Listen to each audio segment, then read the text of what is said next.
Numa semana em que se reunir para fazer uma oração virou crime, os roteiristas do drama brasileiro conseguiram se superar.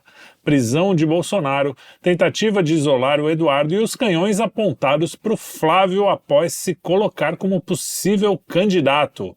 E tudo isso na tentativa de reacender o Plano T.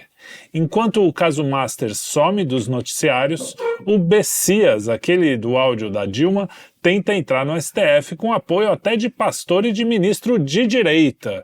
E o STF corre o risco de ter um petista histórico que transformou a AGU em um gabinete de perseguição. Ou seja, não deve mudar muita coisa.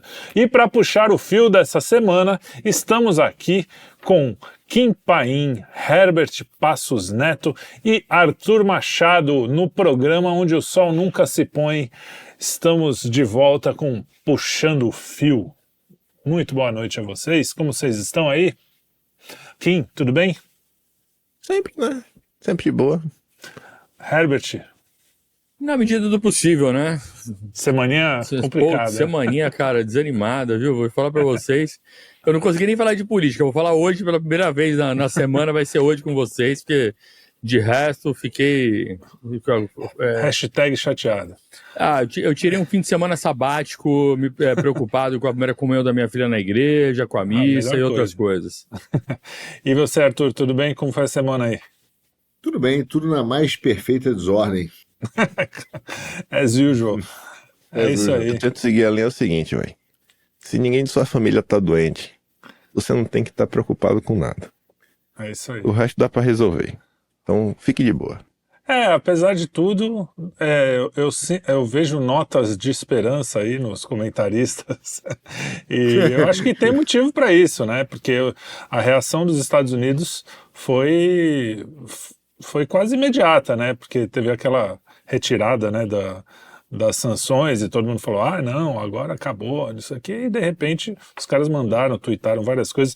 Kim, você que é bom nisso, dá uma passada assim, geral, no que a gente vai falar aqui. Semana passada pra cá, muita coisa aconteceu, assim, politicamente falando, o Centrão todos os dias segue tentando empurrar aí o Tarcísio goela abaixo do brasileiro, de diversas formas e maneiras diferentes, e a coisa vinha crescendo.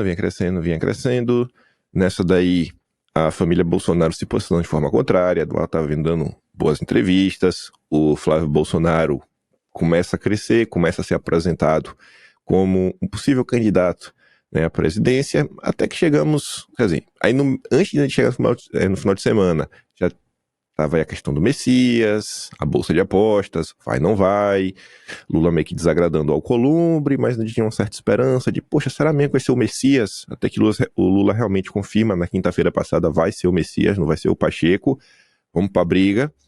E nesse mesmo interim, essa indicação do Messias, ela é chancelada após a eclosão aí do escândalo do Banco Master.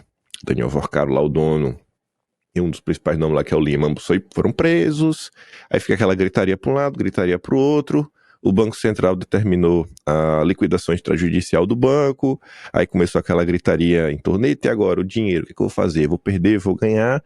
Aí você viu que não, né? Tem aí a questão da FGC, mas muita gente perdeu, e essa questão foi crescendo, até porque o Banco Master é um banco extremamente político, talvez mais político que os bancos da política do dia a dia, que sempre estão nos almoços da Febraban e nos encontros a portas fechadas com Lula, Alckmin e toda a turma aí do Ministério da Fazenda. Então a coisa foi crescendo, a tendência é que iria se comentar muito sobre isso durante o final de semana, junto com a questão do Messias, mas eis que na madrugada de sexta-feira começam a acontecer alguns eventos que a expressão deles se deu no início da manhã do sábado, em torno de 6 e pouca da manhã, que Dom Pedro III resolveu prender Bolsonaro, mandar para a Polícia Federal. E aí, como as coisas já aconteceu, vou tentar colocar uma ordem um pouco mais simples de entender, mais prática, e trazendo coisas que saíram na imprensa. A ideia central da prisão, diferentemente aí do que a imprensa tentou vender no primeiro momento, não foi por conta de uma questão de violação da tornozeleira.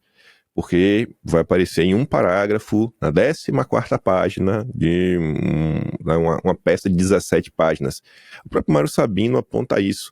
Você vê toda a construção, vai ponderando que um dos principais pontos era a questão de uma vigília. Sim, o Jair Messias Bolsonaro saiu de sua casa, né? Assim, foi retirado de sua casa para ser preso na Polícia Federal, porque o seu filho, Flávio Bolsonaro, convocou uma vigília. E ficou isso, né? Assim, como assim?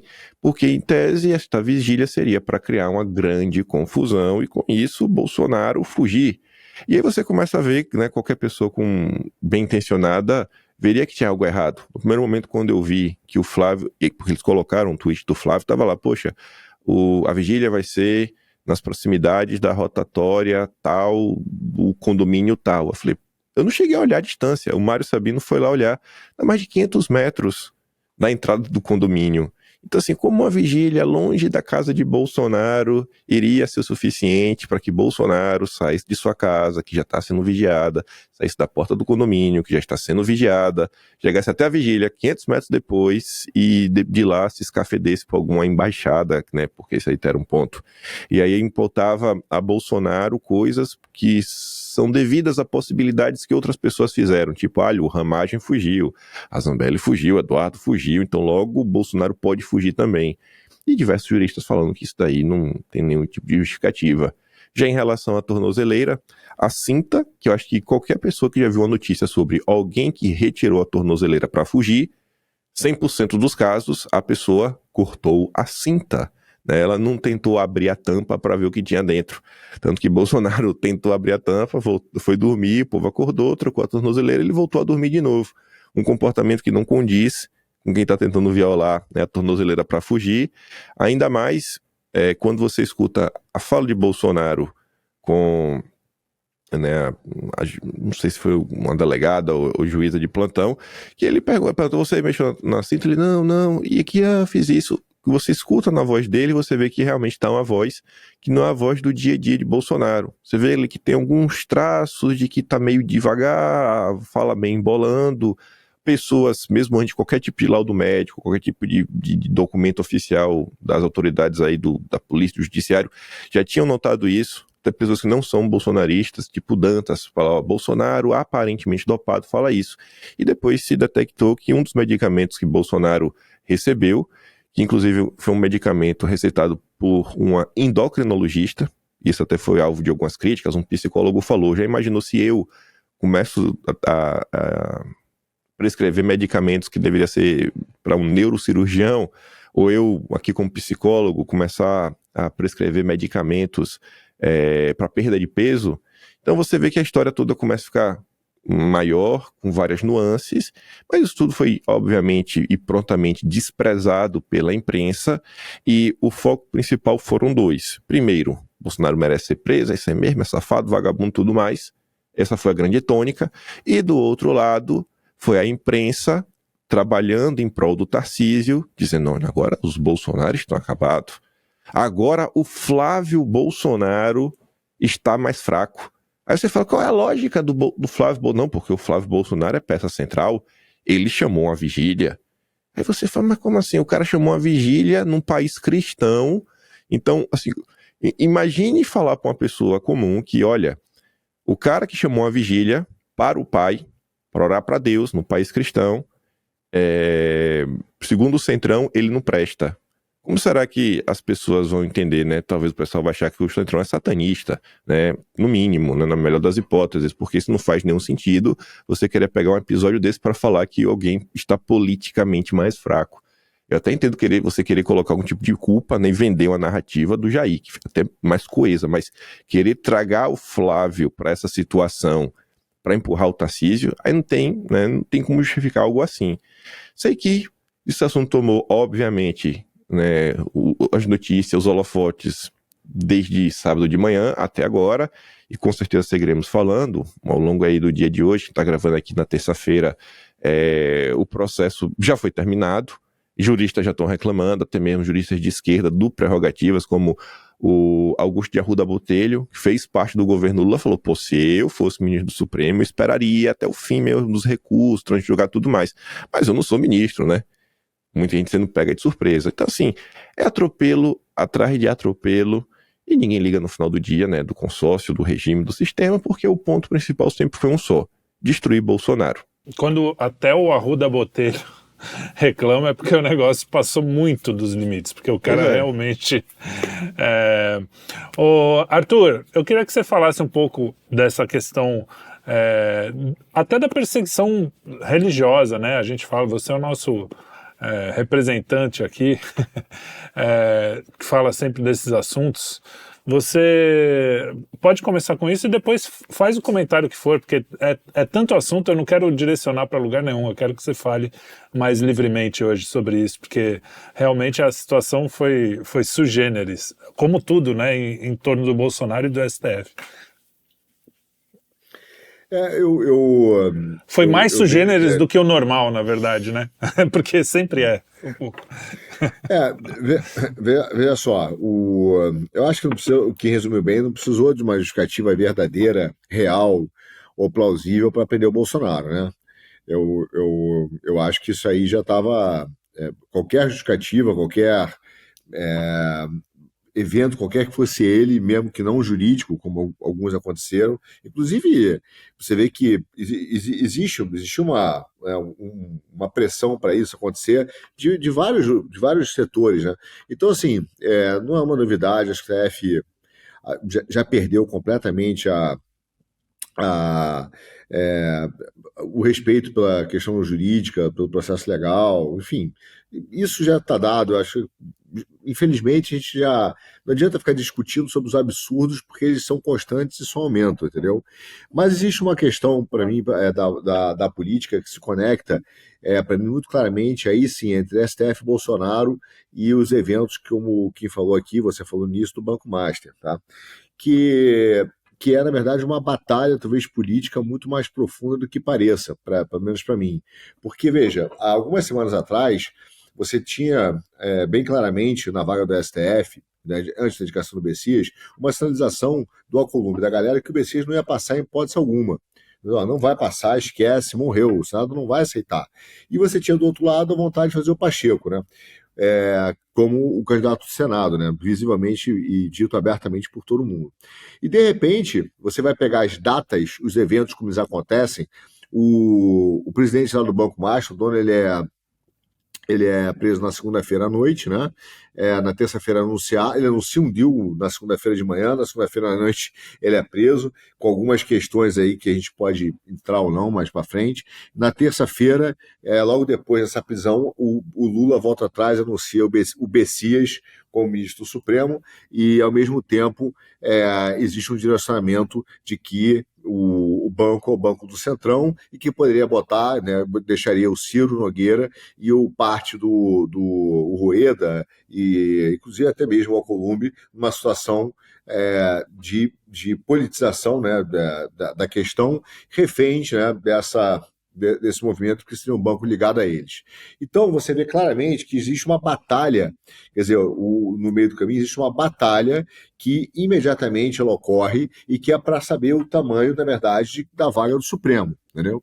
E isso acontece, para mim foi muito claro, porque fora do meio financeiro, vários blogs, influencers da esquerda, o Haddad falou disso, o Galípolo falou disso, começaram a dizer assim, muito bom, parabéns, quer dizer, celebrando, e aí já o Demore celebrou a prisão lá do cara. Quer dizer, você vê claramente que houve uma reação, para mim, dentro de um PT que estava acuado, de uma esquerda acuada pelo Centrão, diz assim, tipo, agora nós vamos implementar o nosso cara. Eu até brinquei quando me perguntaram aqui fora sobre isso, eu falei, agora a gente já sabe quanto custa uma vaga no Supremo, né? 12 bilhões.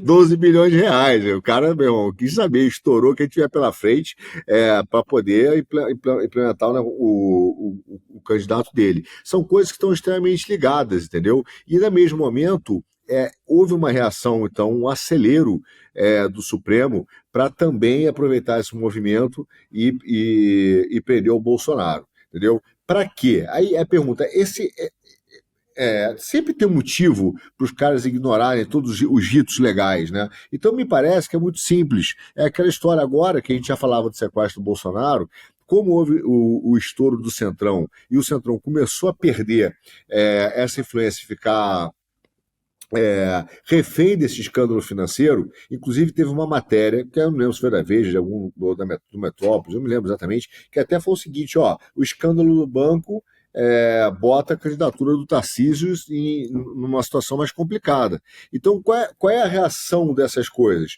O Supremo olhou e falou assim, cara, a gente precisa voltar ao nosso candidato, porque eu acho que a gente foi um dos primeiros a dizer aqui claramente que o Tarcísio é o candidato do Supremo, né? Dos bancos, né? Do Supremo. Então você tem um momento de reação, uma reação assodada, do tipo, agora a gente vai deixar o Bolsonaro refém mesmo. Nós vamos prender o cara, entendeu? Arrumar qualquer motivo para tirar ele da domiciliar e botar ele na PF. Então, todos esses eventos acontecem na mesma semana, e onde você vê claramente uma batalha muito grande, e eu acho que ela é uma batalha, eu acredito, né, essa análise que eu faço, que é uma batalha muito dura, talvez tão dura, entre o Centrão e o PT, quanto houve naquela época da Dilma, né, com a Dilma e o PMDB e o Kassab, né, pelo Congresso, que acabou gerando o impeachment da Dilma. Para mim, eu vejo essa batalha assim muito claramente, e talvez isso esteja relacionado com a própria sucessão do Lula, a própria sucessão dentro do PT, pelo Haddad ter saído comemorando, né, abertamente a operação, e você vê que houve um epicentro desses terremotos todos, e é a divisão, a grande batalha entre o Centrão e o PT e a vaga do Supremo, né? Então você tem isso, para mim, é muito claro esse movimento, é muito claro, e é curioso até a forma como depois o Banco Central se coloca nisso, porque o Banco Central ele demorou para agir na visão de muita gente, mas ele serve para fazer uma propaganda dele mesmo, entendeu? Como, olha só como a gente nós agimos, uma coisa que não é comum no regulador. Inclusive teve uma entrevista do Valor, que eu fui ler a entrevista do cara. Eu parei de novo, eu li umas 4 vezes, porque ela é inacreditável. Porque ele vira e fala o seguinte, olha como nós somos brilhantes, o Valor dizia, nossa, que brilhante. Nós identificamos um problema, olha só, esperamos acabar o dinheiro do banco, ou seja, esperamos o controlador tirar o dinheiro inteiro, que ninguém sabe onde foi, né? Teoricamente, o Banco Central disse que houve uma fraude, né? Então tirou, quando o banco ficou sem dinheiro, nós intervimos. Pois é. Cara, isso é para aplaudir? Porra, entendeu? Tipo assim, olha, eu descobri que tem uns caras lá que estão com dinheiro lá que, é roubado. Eu esperei eles gastarem, aí eu fui lá intervir, porque eles não tinham dinheiro para fugir. Falei, cara, que lógica é essa? Então você vê o tamanho da loucura que virou isso. E se você for aprofundar alguns detalhes disso, tem um momento, em termos de mídia, estou falando da mídia, tá? Nem fofoca de mercado, que os caras viram e falam assim, começa a operação, houve uma fraude de 12 bi, todo mundo achou que o dinheiro sumiu, né? Sumiram 12 bi. Daqui a pouco o cara vem e fala assim, na verdade, os créditos já foram repostos por outros créditos, entendeu? E o BRB recebeu quase tudo de novo, pelo menos é que está aí na Polícia Federal dizendo isso, né? Aí você fala, como é que é isso? Aí o MP diz o seguinte, não, ele só repôs o crédito porque ele teve uma boa vontade, mas houve uma falha generalizada. Então você começa a ter um bando de versões truncadas, versões que não são claras, que claramente mostram que existe, na verdade, um grande movimento, entendeu? De uma guerra, de um terremoto, de um epicentro de um terremoto, que passa entre Centrão, PT e Supremo. Entendeu? E isso é curioso, porque até não é tão óbvio, tem momentos que não são claros alguns movimentos, mas eu volto a dizer, para mim, quem é o grande vencedor dessa história toda? E depois a gente pode explorar mais para frente, mas eu vou dizer para você quem é. Para mim é o André Esteves, BTG. Muito bem. Não vai falar mal do Dedé não, viu? Pois é, depois o Kim não consegue emprego lá e... Eu ia lá, nada, nem um e-mail recebi. Pois é, absurdo. Então, Herbert, agora é sua vez, cara. Você acha que a gente sempre falou aqui, a maior parte das pessoas mais informadas, ou pelo menos mais à direita, que tem alguma informação, já sabem que do sistema todo, de todo o problema que a gente passa aqui, que o STF realmente tem lado e tal. Mas agora nessa prisão do Bolsonaro, 42% das pessoas, segundo a Quest ainda, que é bem, né, aquela da Globo lá, que é bem petista,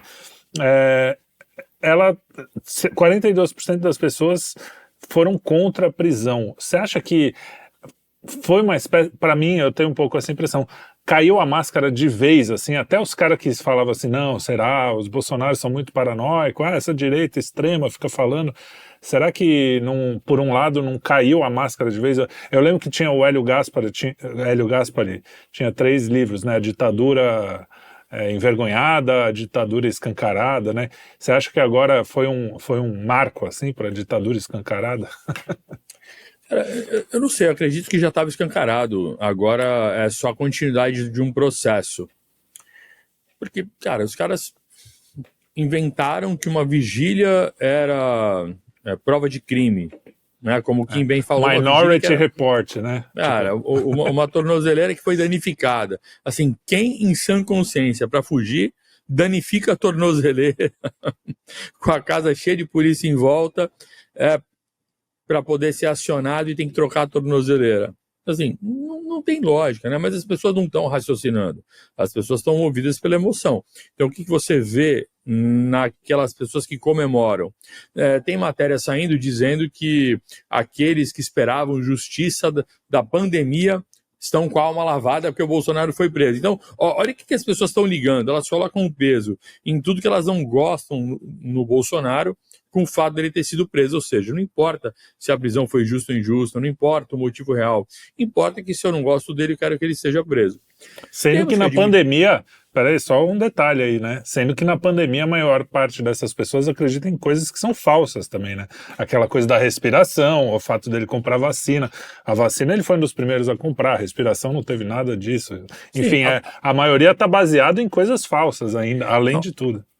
Até hoje ainda tem gente que trata de forma totalmente descontextualizada quando ele imita a pessoa morrendo de falta de ar, ou seja, ele está fazendo uma crítica ao que acontece com quem acredita naquela história do só vai quando sentir falta de ar.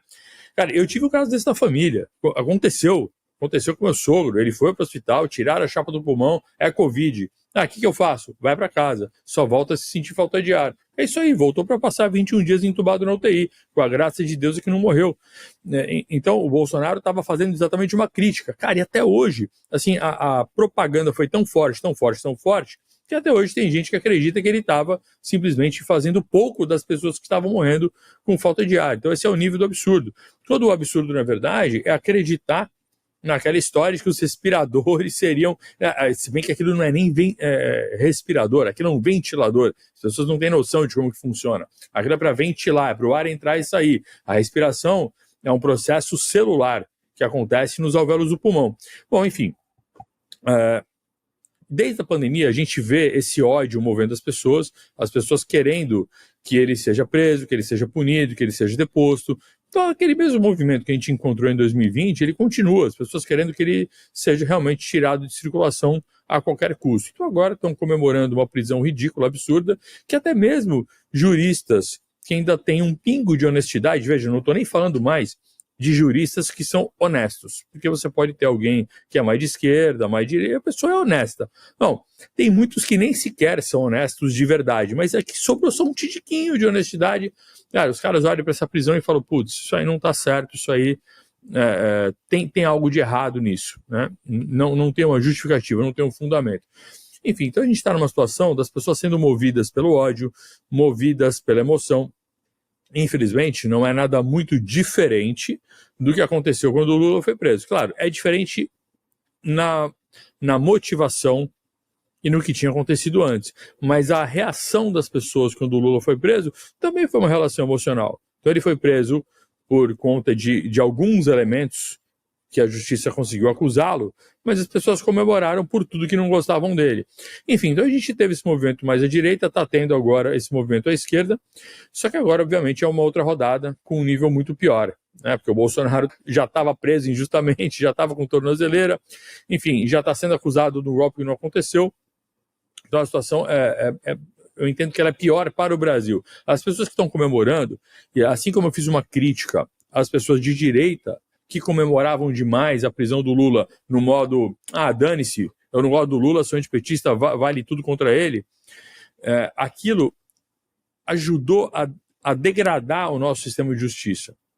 Não que isso tenha sido o motivo vem de longe. Se a gente voltar lá para os anos 90, a gente vai lembrar do Collor sendo deposto lá, sofrendo impeachment por um Fiat Alba. Herbert, mas não foi por um Fiat Alba, foi por um motivo gigante, mas o Fiat Alba foi o motivo, foi o fio que foi puxado ali para poder estar. Cara, mas no final das contas, foi um processo que acabou ainda sendo anulado. Então, veja quantos processos a gente está assistindo desde os anos 90, ou seja, desde da tal da redemocratização. O que a gente vê é um avanço do judiciário, é um avanço de figuras vistas como heróis e que são do Ministério Público, que são juízes. Então, a gente está perdendo espaço da política para a justiça. A justiça vai substituindo a política e os juristas que deveriam ser isentos vão sendo transformados em heróis. A gente lembra, depois, mais recente do que anos 90, ano 2000 e pouco, Mensalão, Joaquim Barbosa era o herói, depois, mais pra frente, Petrolão, o Moro era herói, agora é o Xandão que é herói. Então, uma hora o herói é mais de direita, outra hora o herói é mais de centro, outra hora o herói é mais de esquerda, se bem que o Xandão, eu não consigo ver o Xandão muito como um cara de esquerda. Para mim, quer dizer, não uma esquerda petista, o Xandão é o Tucanão. Não, o pessoal da esquerda que tá aí comemorando, lambendo a careca dele, eu acredito que vai se arrepender profundamente um dia, porque o Xandão não tem nada de petista.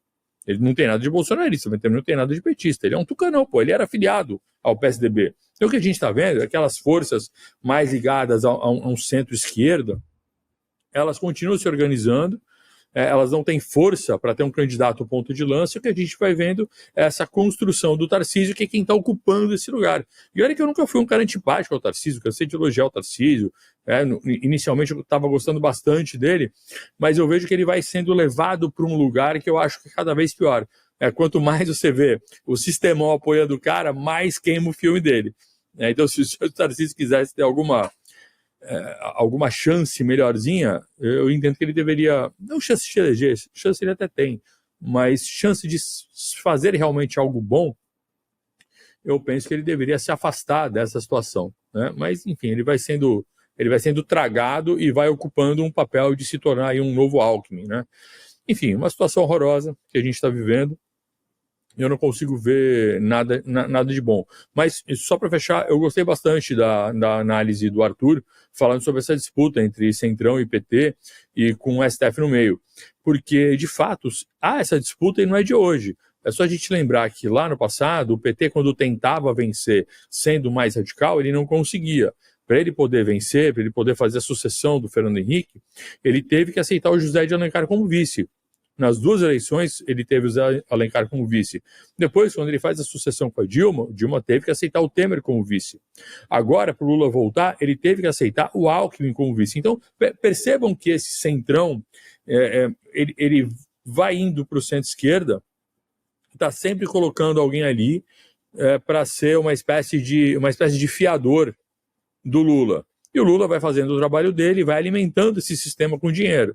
Então, aumenta impostos, arrecada mais e distribui dinheiro para os aliados. É sempre o mesmo sistema. Aí a vaca começa a emagrecer muito. Se a vaca emagrecer muito, nessa disputa, o próprio Centrão, que se coloca como fiador, ele sai de campo e começa a apoiar o outro lado.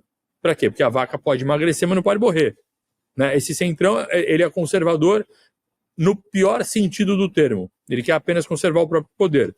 Então, quando ele vai sugando a vaca, a vaca dá muito magra. Opa, bota a culpa no PT, como se não fosse o Centrão que mamasse na teta, né? Mas bota a culpa no PT, que é culpado sim também, porque é ele que está pilotando a vaca, e aí vai lá e afasta, e tira o PT. Tá, só que veja que é muito mais difícil, né? Agora, óbvio que o PT o Centrão, atacado pelo PT, confrontado, ele vai pender um pouco mais para o lado da direita, e de preferência sem o Bolsonaro, porque o Bolsonaro dificulta mais o lado do Centrão. Veja, o Bolsonaro, ele é o cara que mais dificulta o lado do Centrão, em termos de distribuição de dinheiro. Por isso que teve aquele movimento lá na pandemia também, da mudança das regras nas emendas, as tais emendas impositivas. Por quê? Porque ninguém queria mais depender do Bolsonaro liberando emenda. Então o Centrão foi se apossando do orçamento para não depender, ou seja, mais uma prova que se depender do Bolsonaro, ele não distribui dinheiro da forma que outros distribuem. Enfim, por conta disso, o Centrão agora vai ter uma tendência a correr um pouco mais para a direita, para não ficar na mão do PT, e essa disputa vai se estender até a eleição. Esse confronto deve continuar, e a gente não sabe quem vai vencer, mas quem vai perder a gente sabe. Somos nós, o povo em geral, né? Não, é interessante você falar isso, porque me acendeu uma lâmpada aqui. Toda vez o Centrão foi vice, né?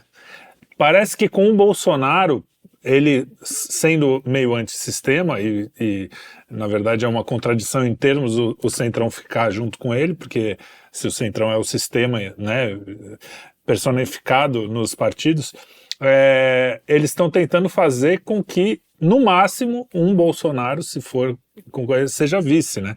Então, pela primeira vez eu vejo um movimento do Centrão em que está querendo aparecer e não se esconder, porque ele ficava lá, desde o Fernando Henrique, você falou do Lula, mas o Fernando Henrique já teve o PFL de vice, né, aquele magrelo lá, que ninguém conseguia enxergar ele de lado, porque ele era muito magro. Como é que era o nome dele?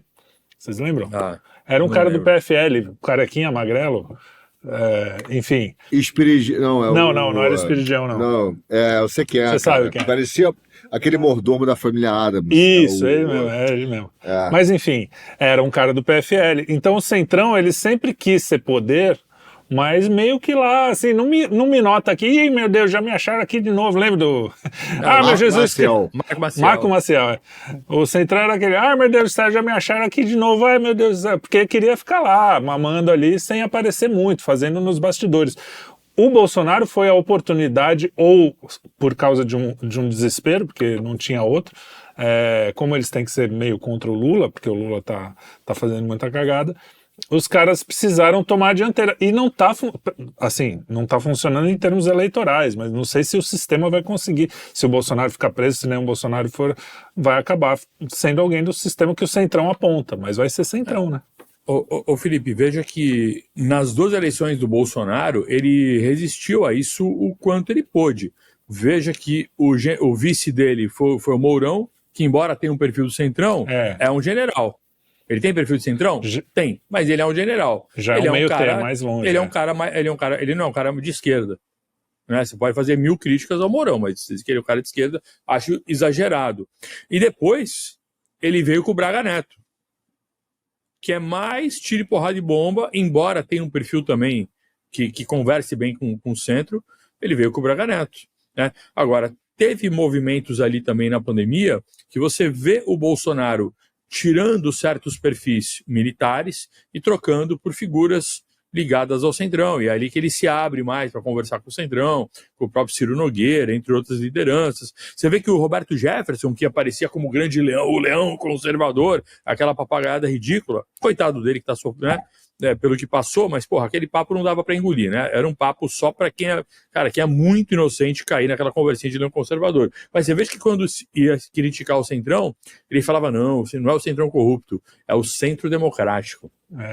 Lembra disso? Bom, ele era a tropa de choque do Collor, né? Você lembra? O Roberto Jefferson, ninguém lembra. Sim. Ele era gordão, tropa de choque. Gordão.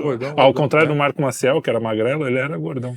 Então, o Centrão ele sempre vai fazer esse movimento. O Centrão ele vira um balaio de gatos e ele vai procurando manter o poder em primeiro lugar. Acho que o próprio sistema dito democrático, republicano que a gente tem, ele força isso. Essa história de eleição de 2 em 2 anos, esse lance da gente não ter mais um poder moderador como havia no Império, você sempre vai ter uma disputa e vai ficar um buraco, e todo mundo quer preencher esse buraco. Durante toda a história da República, esse buraco foi preenchido ou por militares ou pelo próprio STF. Então a justiça e os militares vêm fazendo essa conversa. Eu acho que esse é um outro foco, que um outro dia a gente pode exercitar mais, mas se a gente olhar toda a história da República e até hoje, sempre há ali uma disputa de poder entre o Exército e o Judiciário. Eu não acho que foi tão diferente agora nesses últimos anos. Veja que o Bolsonaro entrou com o apoio dos militares, ele já estava na campanha dele desde 2014, eles fizeram parecer que embarcaram no último momento, deixando o Mourão ser vice. Mas não é, porra. Em 2014 o Bolsonaro estava fazendo campanha política dentro da AMAN. Então não é qualquer coisa isso. Você não entra Cara, um lugar que você é preso, se o coturno estiver desamarrado, você não vai botar um deputado lá para falar que 4 anos depois você vai ser candidato e vai virar o Brasil para a direita. Então, óbvio que houve uma anuência. E agora o que acontece? Então, os militares tiveram uma participação, tiveram aproximadamente 10 mil militares trabalhando em cargo de confiança. Cara, então, assim, o papel do Exército foi muito importante nesses últimos anos, só que ele trabalha de uma forma sendo mais moita. Por quê? Porque diferente do público ou dos políticos mais da direita, que necessitam aparecer, porque são novos, porque não têm carreira política, porque cresceram nessa onda de internet, eles precisam demonstrar autoridade. Os militares, isso acho que muita gente não entendeu, eles não precisam demonstrar autoridade porque eles têm um poder real, eles têm tropas ao comando, têm orçamento, ou seja, estão dentro de uma instituição que é coesa, que é centenária, então eles não precisam aparecer. É daí que a galera da direita também entrou num confronto com os militares ao longo do governo Bolsonaro. Os militares estão sabotando os conservadores e tal. Mas os militares, eles podem ser esculachados da forma que for, eles continuam com a patente, continuam com o dinheiro, continuam com o poder mais real. E nisso tudo, nessa onda toda que teve, eles também se beneficiaram em alguma medida, porque foram apagando de alguma forma a história de que eles são ditadores. Agora eles são democráticos, são acusados de serem progressistas. Eu não acho que isso vai prejudicar a imagem do Exército no longo prazo. Acho que prejudica agora, no curto prazo, porque um monte de gente era contra o Exército. Boa, não. Não tá boa agora. Cara, mas uma instituição centenária, Felipe, ela funciona assim. Ela funciona como uma grande árvore, tá? Ela tem o tronco e a raiz que é bem estável. Tem os galhos que balançam e tem as folhas que são trocadas.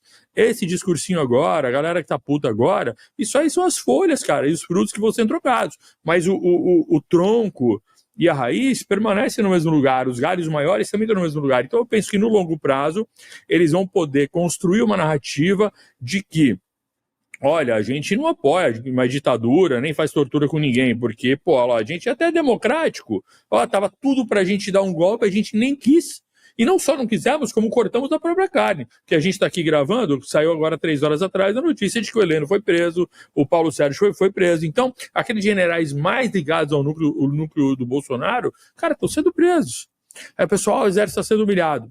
Do ponto de vista do momento imediato, sim, mas do ponto de vista do longo prazo, cara, eu acredito que isso vai ser a prova de que eles não são mais ditadores e não fazem mais tortura, entendeu? A prova narrativa, porque eles estão apoiando o regime, né? Sim, mas que vale a notícia. Então, estão apoiando outro regime que faz uma outra tortura. Então, ok, mas a narrativa sim, que a gente sabe que é o que fica, é a história mais bem contada, infelizmente, para o bem ou para o mal, ela acaba vencendo. Vai lá. Falando em preencher buraco, Kim, vamos falar dos liberais aí. A direita que quer ganhar a eleição com o Bozo, mas descolando do Bozo, aquela velha... um monte de direitista comemorou a prisão do Bolsonaro, Weintraub, alguns liberais... E também teve até o Negão, né? O Negão até que veio aqui no Quinto Elemento, logo no começo do canal. Foi muito legal a entrevista com ele. Ele falou, cara, tem muito direitista comemorando, mais talvez comemorando na moita do que esquerdista. E eu queria que você comentasse um pouco essa história. O Tarcísio lá em Campos do Jordão, o pessoal reclamou muito, você foi um dos que fez bastante crítica a isso. O Flávio já sendo perseguido, né? Porque o cara mal falou que, de repente, quem pode ser o candidato sou eu. Já na uma semana os caras já estavam em inquérito, não sei o quê. Como é que você lê isso aí? Pois é, né? Assim, até começar falando que políticos podem falar muitas coisas, mas no final do dia, no frigir dos ovos, eu vou preferir ouvir a lógica e juntar fatos que eu venho escutando em diversos lados diferentes, inclusive não para comprovar. Porque às vezes você fala assim, não, olha só, não, fulano tá fazendo isso, mas sempre tem um mais. Eu falei, que mais, velho? Que mais? Até para dar um exemplo, ilustrar. O pessoal vem, não reclama o Tarcísio, porque ele está ajudando, ele está articulando. Ele até ligou pro Gilmar Mendes para Bolsonaro poder ficar preso em casa. Baita articulação. Pô, que legal. Pra ficar preso em casa. O cara tá preso injustamente. Já abriu a boca agora. Gilmar Mendes já falou, já se pronunciou. e disse que o Brasil vive normalidade institucional. Então, assim, adiantou de quê? Tá aí daí, Tarcísio, o Bolsonaro segue preso, sabe?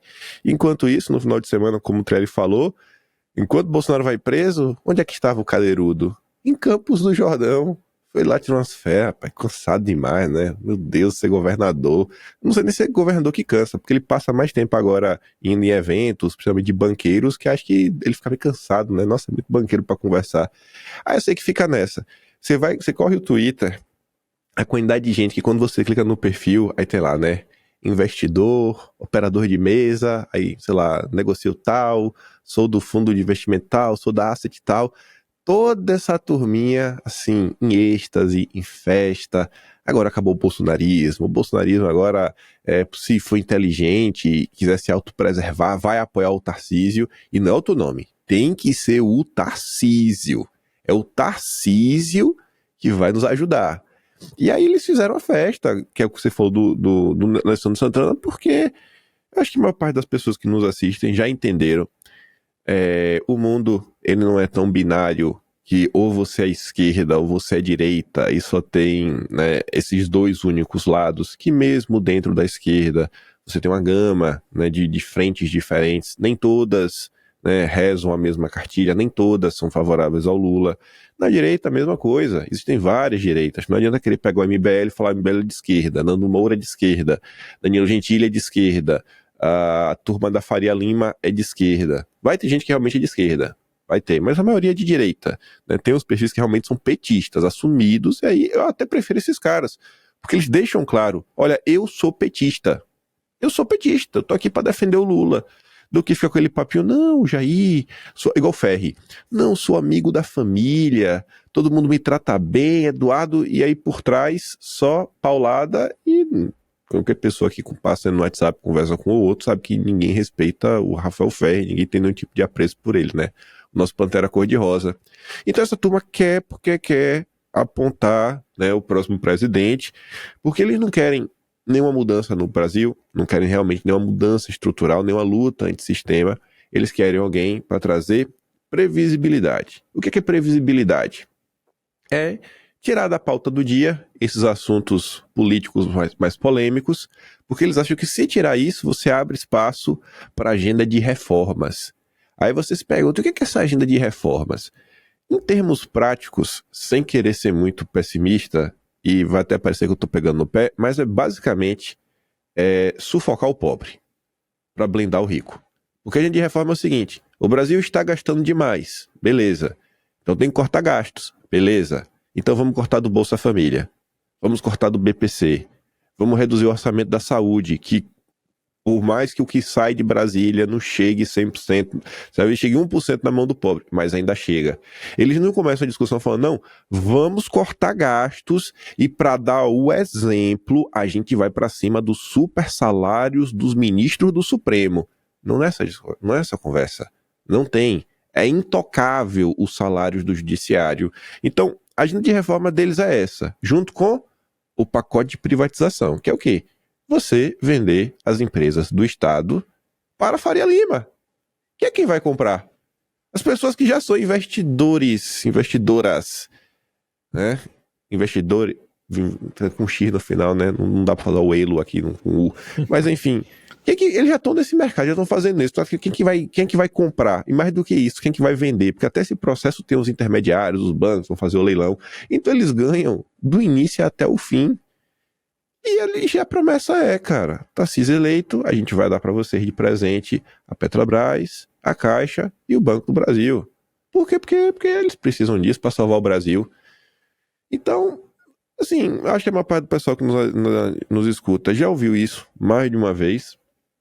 Tá aí tudo muito claro, tudo muito cristalino. O Centrão segue em marcha acelerada para avançar, né, com essa situação.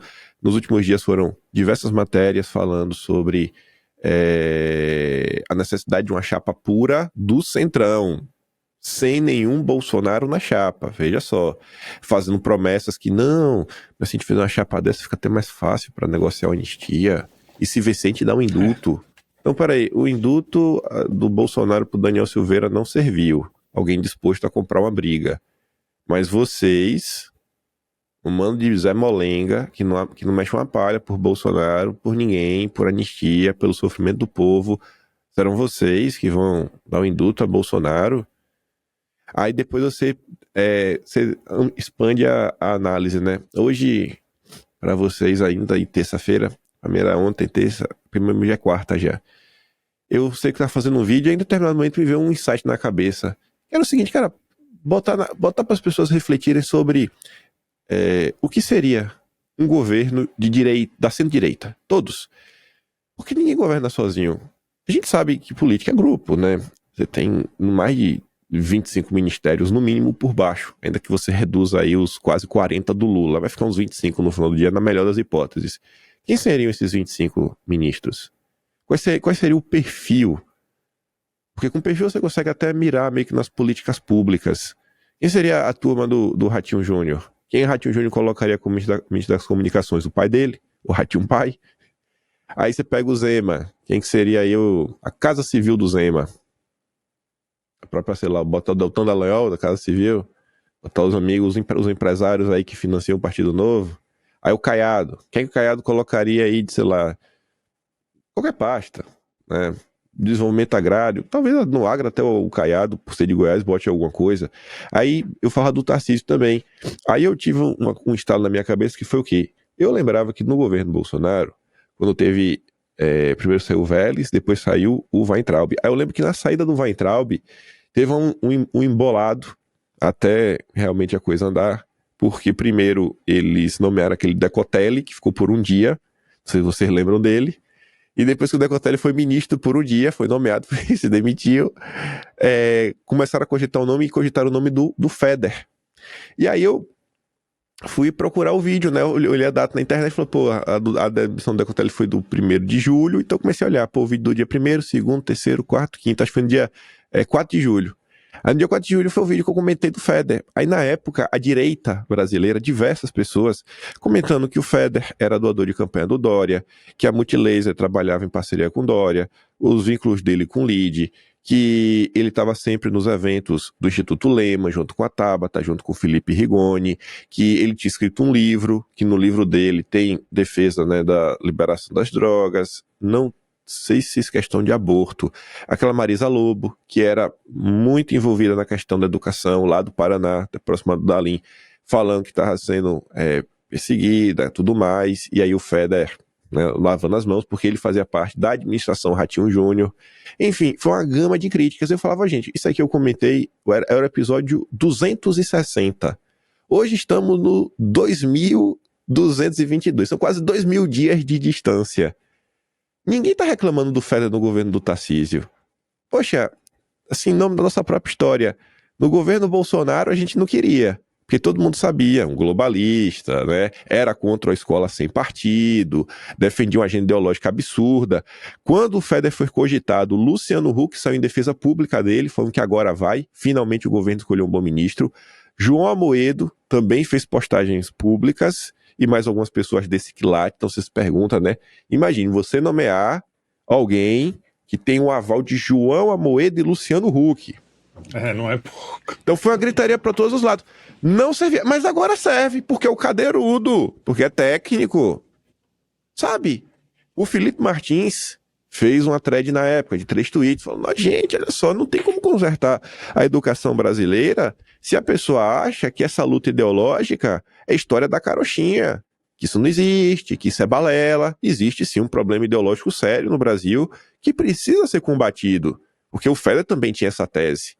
Então assim, quando a gente olha para essa situação toda, e aí também volta em algo que a gente sempre está batendo na tecla aqui, é que não basta ser antipetista, porque o Feder é antipetista. Luciano Huck, a depender do contexto, vai ser antipetista, sabe? Numa eleição, Tarcísio versus Lula, fala a verdade, sem pirraça.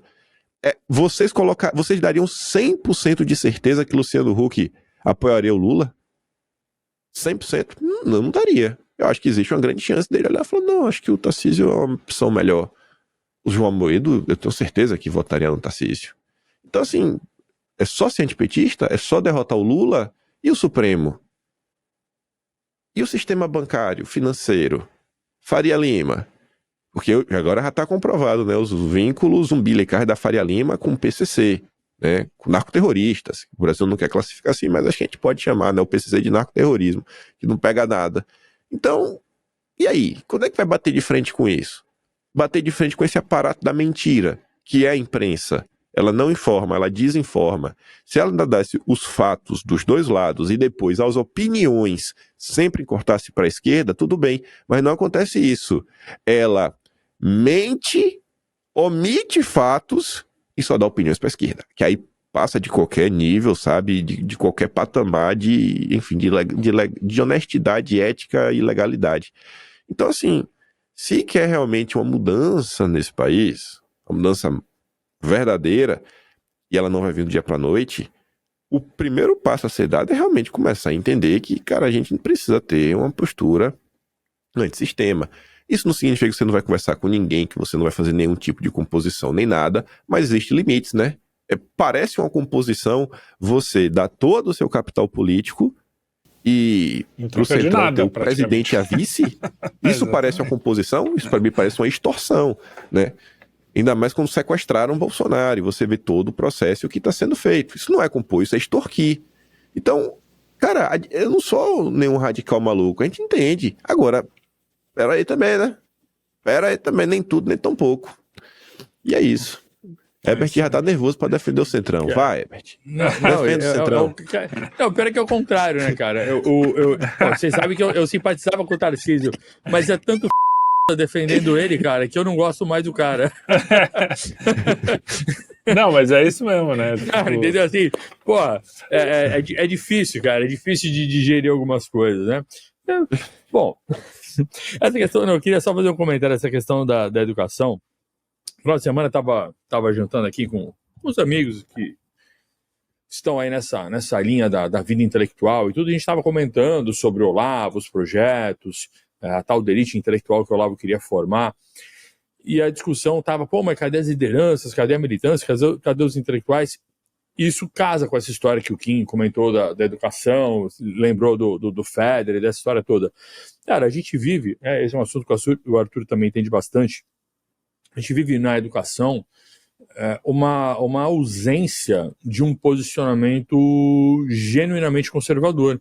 Na educação, você tem uma briga entre as pedagogias chamadas liberais, enfim, que procuram formar as pessoas apenas para o mercado de trabalho, e as pedagogias chamadas críticas, que são as pedagogias mais à esquerda, que criticam o modelo que quer formar para o mercado de trabalho. E aí você não tem nada além disso para formar ser humano. Então a gente não tem educação mais que forma ser humano. Ou você forma peão para trabalhar, ou você forma militante para ser contra a educação ter se tornado um mercado. Aí tá aí o pessoal comemorando, dizendo que Paulo Freire e Lula são os caras que mais têm título de doutor honoris causa no Brasil. Então você vê também isso explica muita coisa. Porra, explica coisa pra caramba. Mas na educação é importante a gente ter essa noção de que a disputa é entre dois elementos e nenhum dos dois nos agrada, nenhum dos dois nos serve, porque eles não são feitos para formar ser humano, não são feitos para a pessoa florescer naquilo que ela tem de melhor. São feitos ou para você ser distribuído no mercado de trabalho, ou para você se tornar um militante e tentar destruir o sistema. E aí a gente já está há muitos anos com essa disputa, e isso se reflete na formação daqueles que estão hoje na mídia, que estão entrando no judiciário. Então a disputa fica um pouco complicada, e a gente acho que só vai ver uma transformação mais profunda nesse campo com a graça de Deus, né, dando tudo certo aí com a graça da providência, cara, daqui uns 20 anos, porque mesmo se a gente for pensar naquele projeto do Olavo, que eu nunca concordei que fosse completamente para formar intelectuais, porque se você não seleciona ninguém para todo mundo, você não vai formar elite nenhuma, né, você vai formar para cada intelectual um batalhão de pessoas que não têm maturidade e vão entender tudo errado. Mas os poucos intelectuais que podem se formar... Você acha que foi isso que aconteceu? Imagina. Então, mas os poucos intelectuais que vão ter potencial para se formar, eles vão demorar para florescer. Por quê? Porque você não vai virar no Brasil de hoje um grande intelectual com 30 anos de idade, cara, com 40. Você vai demorar para adquirir uma verdadeira sabedoria para que a sua capacidade intelectual possa atingir um ponto também de maturidade e permita isso florescer. Então, a vida intelectual ela é difícil, e para você ter reflexos culturais e políticos a partir de vida intelectual, a gente tem aí mais uns 20 anos pela frente, e eu acho que isso vai ter sim um resultado. Tem vários núcleos pelo Brasil trabalhando nisso, dando um pouco mais de atenção para a família, para a educação. Então, esses núcleos que estão meio apagadinhos, cara, daqui a um tempo isso vai dar um resultado. Porque hoje o que resume o Brasil é o debate que a gente viu, não sei se vocês viram, tiveram o desprazer de ver, eu vi só uns trechinhos, do Elias Jabbour com o Pablo Marçal. Eu vi. Você viu? O Elias Jabbour Então, perdeu pro Marçal, meu Deus. cara, então, mas você vê que o nível da desgraça que a gente tem, né? A gente tem um cara, um maluco do tipo do Marçal, com outro maluco do Elias Jabbour. E aí você vê, assim... Essa é a discussão pública, né? É o que tem. É um reflexo da nossa educação. É isso, é o ápice, né? Marçal... o super liberal e o super ideológico, é isso aí. Arthur, se você quiser falar um pouco sobre essa coisa da educação e depois já entra no Bessias e Banco Master, você falou, depois a gente fala mais sobre isso.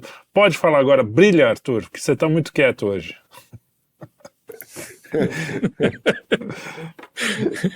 Olha, eu já dei um pouco do que eu acho que é esse spoiler, né? Que essa vaga do Supremo foi uma das grandes motivações desse atropelo. Não, desse atropelo. Veja, o Centrão está sendo atropelado por operações da PF, não é de hoje. Tem uma... acho que essas 2 semanas aí, 3 semanas, já tiveram 3, né? 3 operações no total da Polícia Federal que batem na trave do Centrão. Dizem aí as más línguas que, inclusive, o Davi Alcolumbre disse para o Lula recentemente que falou assim, presidente, a última vez que criminalizaram a política, o senhor foi preso, né? Então esse é o nível de tensão que existe hoje entre o governo e o Centrão, entendeu? Então, assim, não é de hoje. Agora, existe um outro fator que está se colocando, que já está saindo na mídia, que eu ainda não abordei na primeira parte dessa conversa, é começar a... Estão querendo agora botar esse evento no banco ligado, pode ser que seja mesmo, tá? Mas eu estou dizendo que pode ser que seja, não estou dizendo que não é não, mas a mídia está começando a colocar, já ligado ao crime organizado, né? Ao narcoterrorismo, como o banco fosse um dos responsáveis por receber dinheiro, etc., do narcoterrorismo. O que acontece hoje? Isso é um discurso que tem que ver se tem evidência fática ou não, mas independentemente da evidência fática ou não, existe um entorno político. Por quê? Porque a pressa ou a vontade de colocar isso como um evento político é importante, porque o Lula vai começar a querer capturar o discurso e se opor, né, se colocar contra, por exemplo, a operação que teve do Cláudio Castro no Rio de Janeiro. Diz assim, enquanto o Cláudio Castro vai lá dar tiro não sei aonde, eu estou acabando com o verdadeiro narcoterrorismo, entendeu? É a segunda operação que envolve. Então, veja, ele está capturando. E é um movimento que agora a turma aí da Malfrouxa vai ficar nervosa, mas é um movimento que só mostra como essas... independentemente da ideologia, isso tem tudo a ver com aquele movimento que eu até falei no Geoeconomia recentemente, né, da exportação da autocracia, como isso, o judiciário começou isso com a China, mas como o judiciário, o mundo está virando autocrático, independentemente da ideologia. O que a gente está vendo são regimes autocráticos sendo expandidos, meios de controle autocráticos, independentemente da ideologia. E a China não está nem preocupada com a ideologia, ela quer os mecanismos. Ela está fazendo os meios de ação autocráticos sendo colocados. E por que a mão mole aí, a galera vai ficar nervosa? Porque você começa a ter a evidência fática do que se fala há muito tempo, de que agora, olha que loucura, o Lula vai começar a capturar o discurso do combate ao tráfico de drogas pelo sistema financeiro, utilizando a perseguição policial, não só usando a perseguição policial contra o Centrão ou aliados, né, de determinados grupos políticos, que aí pode ser verdade ou não. Atenção. Agora o cara fala assim, mas a fraude era enorme, né, e tal. Veja um exemplo aqui só da mesma semanas de diferença. Qual foi a primeira operação no mercado financeiro envolvendo se dizia o tráfico de drogas, né? Então foi aquela carbono Oculto. em que dois caras lá bem foram presos, mas, por exemplo, a empresa que estava sendo responsável por montar os fundos de investimento, fazer todas as operações de lavagem, acho que era a REAG. Essa empresa, por exemplo, você se lembra do valor da movimentação que a Polícia Federal falou? Alguém se lembra aqui? Eu não. Então eu vou lembrar vocês, quase 90 bi. Eles falam de 88 bi. 88 bi. Nenhum cara ali do mercado, dono da REAG, teve busca e tal, não foi preso. A fraude do Master começou com 12 bi. É menos da metade da lavagem, suposta lavagem, né, feita dentro do sistema financeiro pela REAG. E que os caras da empresa de combustível foram presos, mas a empresa financeira não foi. E a REAG depois foi vendida. Ela foi vendida, ela não foi fechada. Então você está vendo que são sinalizações de que existe uma assimetria dentro do sistema jurídico. Né? Então, assim, tem um cara lá que trabalha para o PCC, estou supondo a história toda verdadeira, tá? Estou discutindo as questões do mérito judicial. Vou partir do pressuposto que é verdade. 88 bi REAG, não foi preso, o cara vendeu a empresa, se afastou e ele não foi preso e conseguiu vender a empresa. Tá? E está respondendo liberdade. O outro, 12 bi, não está respondendo liberdade e fecharam a empresa. Será que é por causa do tráfico de drogas? Ou será que é um ataque mais direto ao Centrão mesmo, entende? Mas se isso acontecer, vai haver uma captura do discurso de combate ao tráfico de drogas dentro da Faria Lima pelo PT, entendeu? Que se bobear, vai inclusive colocar o discurso do Novo, principalmente do Deltan e do Moro, cara, a látere, porque o Lula vai conseguir capturar essa pauta da utilização do combate judicial, entendeu? Usando o sistema policial. Tanto que a primeira coisa, na primeira coletiva que o Galipo fez, foi elogiar o sistema. Falou o seguinte, olha, eu queria parabenizar o Banco Central, parabenizar o Ministério Público, parabenizar a Polícia Federal, o presidente do Banco Central deu essa entrevista falando assim, olha, cada um trabalhou no seu campo, seguimos o devido processo, seguimos a lei. Então, eles estão começando a capturar esse discurso, entendeu? Então, você está começando a ver que essa questão da briga do Supremo, com começar uma captura do discurso do combate ao tráfico de drogas, feito pela Faria Lima em oposição ao que o Cláudio Castro fez, é de fato um discurso político. Então tem muito mais dentro dessa quebra desse banco do que parece, entendeu? E isso está se revelando muito rápido, entendeu? Uma atrás da outra. Quer dizer, os caras já identificaram uma operação que começou aparentemente com uma fraude, depois migrou para a venda de rentabilidade de ativos, depois agora está sendo incorporado o discurso que também era dinheiro possivelmente ligado ao narcoterrorismo. Então você está vendo uma movimentação muito rápida em questão de dias, né? Acho que essa operação começou segunda-feira passada, nós estamos na terça-feira, quer dizer, em 7 dias, olha o quanto que ela já andou em termos de velocidade e discurso político, entendeu? Então, para mim, esse movimento está sendo muito claro desde o início que existe muito mais do que aparenta, né, nesses movimentos que foram feitos hoje dentro do sistema financeiro, entendeu? E volto a dizer, agora, isso tem a ver diretamente com a vaga do Supremo, com a captura das instituições e principalmente com a supremacia dentro de um grupo do PT. E eu volto a dizer, porque às vezes falta, eu acho que na nossa análise no Brasil, quando a direita fala, a gente trata o PT à esquerda como se fosse um bloco, entendeu? Um bloco único. Por exemplo, falaram do maluco do Jabor. O Jabor era um que defendia completamente o Banco Master. De repente, quando ele viu, acho que tocou ao telefone dele e falou, agora muda a pauta. O Kim acho que deu um calor nele lá, ele ficou amarelo no Twitter, mandou aquele Twitter de, gente, errei, desculpa, mas eu sou humilde, reconheceu o erro, beijos, né? De nada. E agora a moda é botar de nada. Mas antes tinha apagado todos os tweets, né? Claro, eu acho que foi claro. Isso, não foi, Kim? Acho que o Kim sei lá, o Kim meteu um apavoro no cara aí. Apagou. Não foi ele que apagou? Enfim. Bom, enfim. Acho que ele apagou alguns, mas enfim. Mas ele, assim, de nada, errei. Quer dizer, ele defendeu, houve uma mudança da construção dessa narrativa, entendeu? Houve uma mudança. Então você vê, e aí o meu ponto que eu quero dizer é o seguinte: não podemos esquecer dentro da história do Brasil que, para desespero de alguns, a lei de lavagem de dinheiro, que ganha essa dimensão de perseguição que tem hoje, e de força dentro do Brasil, ela é de 2013. Se você botar a lei de lavagem de dinheiro, ela é de 2013, que é do governo Dilma. Então ela foi feita dentro desse grupo dentro do PT, que era ligado ao Mercadante, que, atenção, está no governo hoje, era Mercadante, Gabas, Glaze, era a turma que queria combater, tá?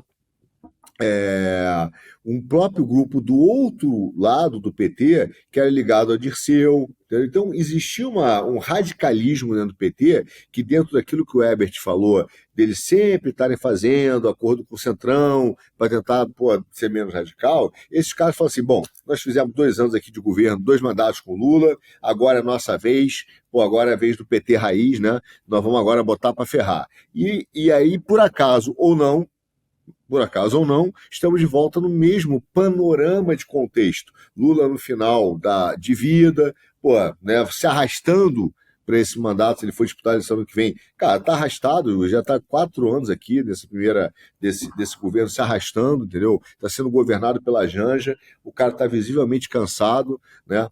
Tá sem tempo de bola, não sabe mais o que está acontecendo no mercado internacional. Então, você vê os mesmos contextos, e o grupo que aparece novamente, querendo enfrentar o Centrão novamente. Por que eu digo novamente? Devemos lembrar que a Dilma, usando a lei de lavagem de dinheiro de 2013, partiu para cima do PMDB na época, para tentar fazer o partido do Kassab o maior partido da Câmara, entendeu? E isso despertou a fúria de Eduardo Cunha, e por um voto, se você olhar a comissão de impeachment, por um voto, que era o voto do cara de Eduardo Cunha, a comissão lá, aquela comissão especial, aprovou o impeachment e foi para o plenário, ela caiu. Então você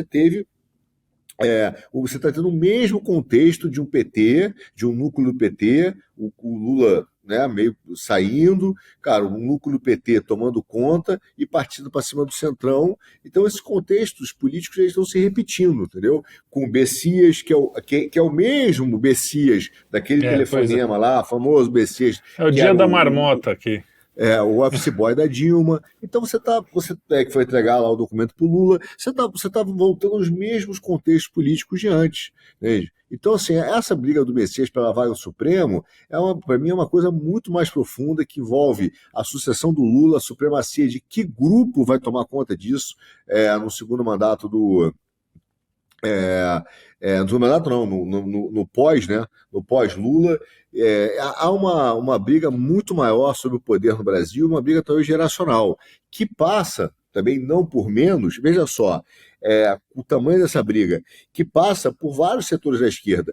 Veja, a Tabata Amaral, que não falou das americanas, por motivos óbvios, né, fez um vídeo falando do Banco Master, entendeu? Então você começa a ver que existe uma briga, né, geracional dentro do PT, mas também dentro da estrutura do poder do país, entendeu? Onde você tem, de fato, aí um Esteves da vida, né, Esteves, sendo o cara que vai começar tá despontando para ser o grande cara que, junto com o Setúbal, tá começando a dominar. O Setúbal já manda no Brasil há muito tempo, né? Aliás, isso não é novidade, mas ele está se aliando a esse grupo e sendo o cara que está tomando conta dessa geração, né, que vai tomar conta do governo. Veja, com a queda do Marcelo Odebrecht, naquela época das construtoras, onde o Marcelo Odebrecht fazia até submarino nuclear, ele se metendo a fazer, você vê alguns grupos dessa época crescendo e despontando. Então hoje o Esteves, ele, com o problema do Lehman, empurrou aí as lojas americanas, né? Começou a quebrar empresas, foi atrás de pequenas e médias, ele está se apoderando do Brasil, comprando aeroportos, ele está fazendo o papel desse agente de Estado, que é famoso no comunismo, no socialismo, para se aliar ao poder comunista, que é aquela empresa que começa a tomar conta de tudo, entendeu? Que é o monopólio de vários setores. Ele vai ter, junto com o Itaú, o setor bancário, ele já tem aeroportos, ele está entrando na agricultura, ele está entrando na infraestrutura. Eletricidade, então né? eletricidade, você tem uma. Aí, e do outro lado, claro que nunca é sozinho, mas você está vendo esses cartéis, esses monopólios. Aí você entra o Joesley, a família do JBS, Sim. os caras comprando a empresa de energia nuclear, entendeu? Então você vai vendo essa construção. Por trás dessa agenda do Messias, do Banco Master, eu acho que existe uma briga política, uma manifestação de uma briga política muito, muito grande no Brasil, e muito profunda, tá? Que vai decidir aí algumas gerações. Por isso é que a velocidade, né? a violência disso. E para fechar, Trielli, meu comentário, eu quero lembrar uma coisa que nós já falamos há muito tempo aqui no Puxando Fio, no Quinto Elemento Geral, quando nem existia o Puxando Fio. Além dessa briga geracional, existe uma briga geracional de caciques. Né?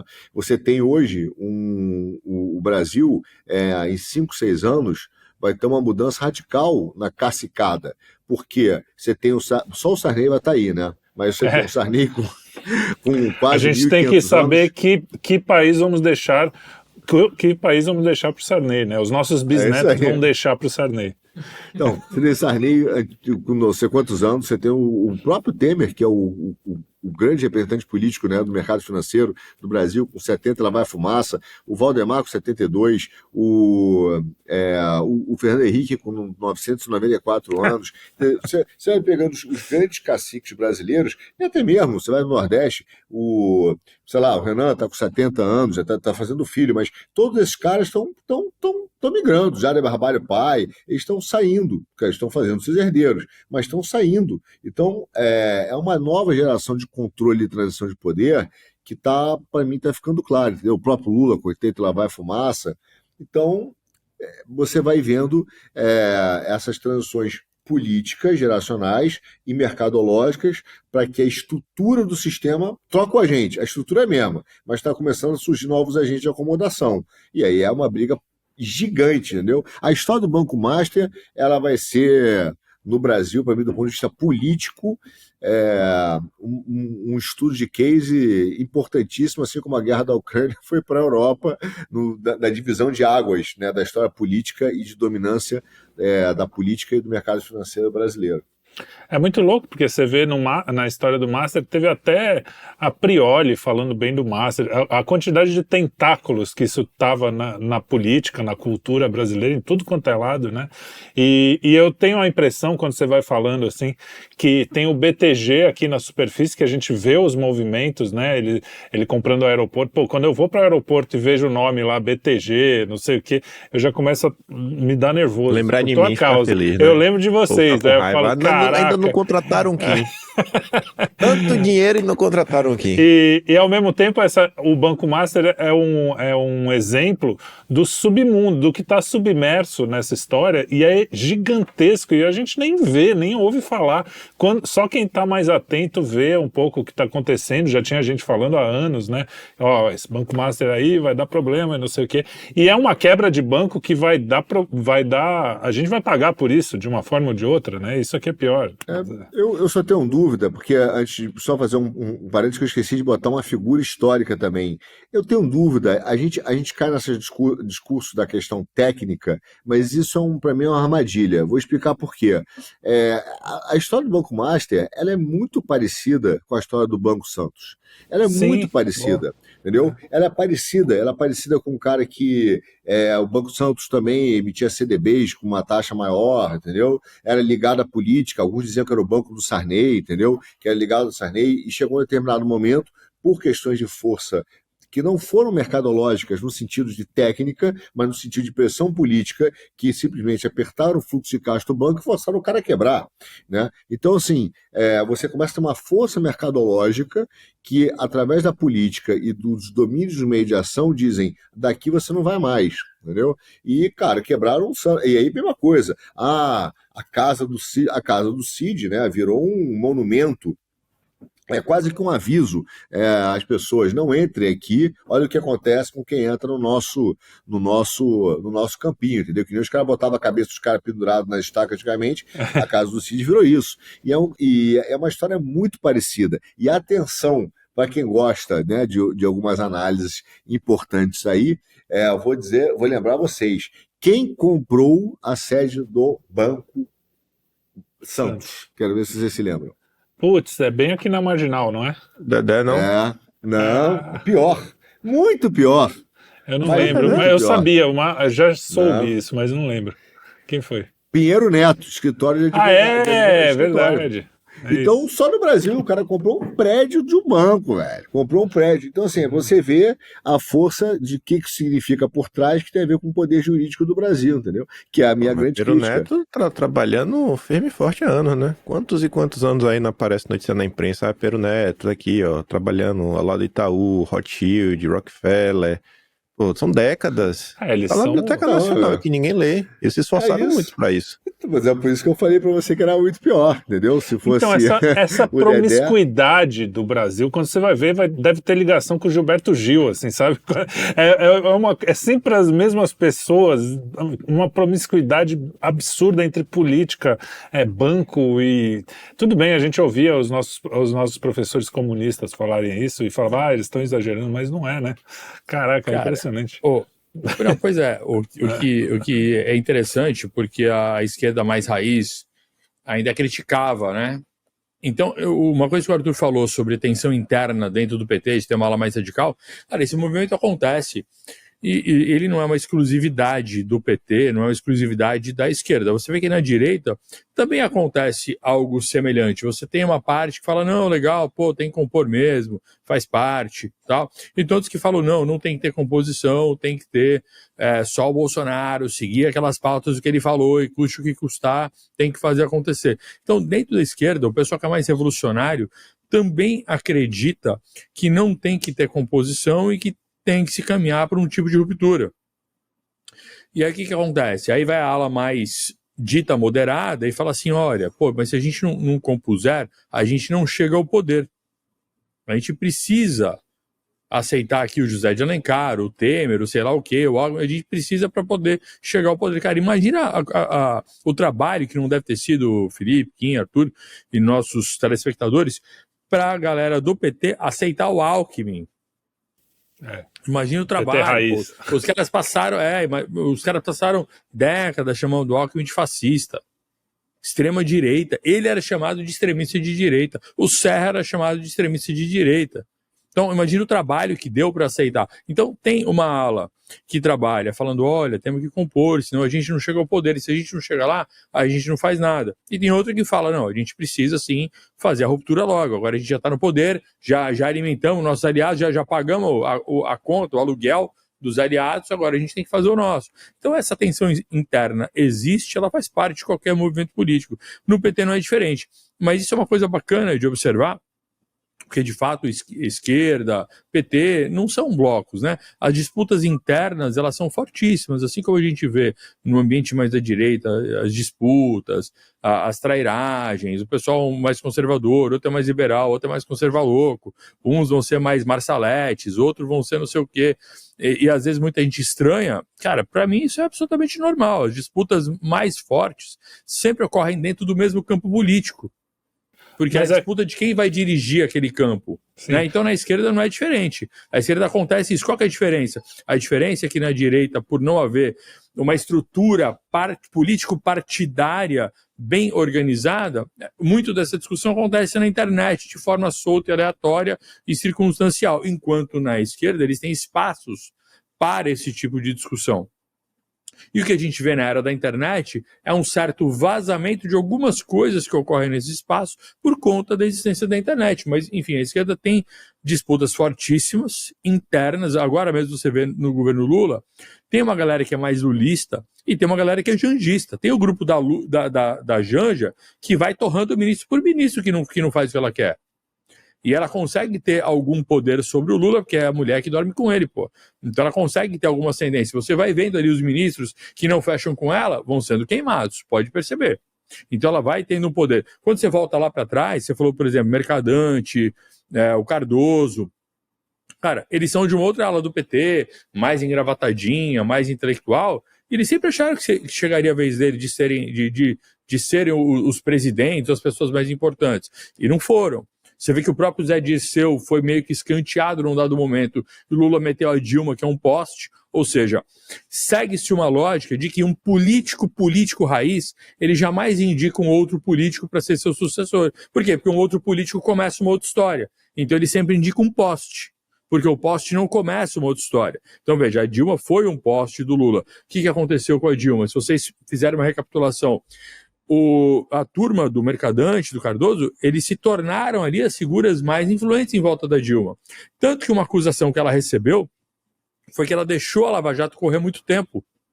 Porque, ao que tudo indica, ela não tinha nada que pudesse sujar demais para ela.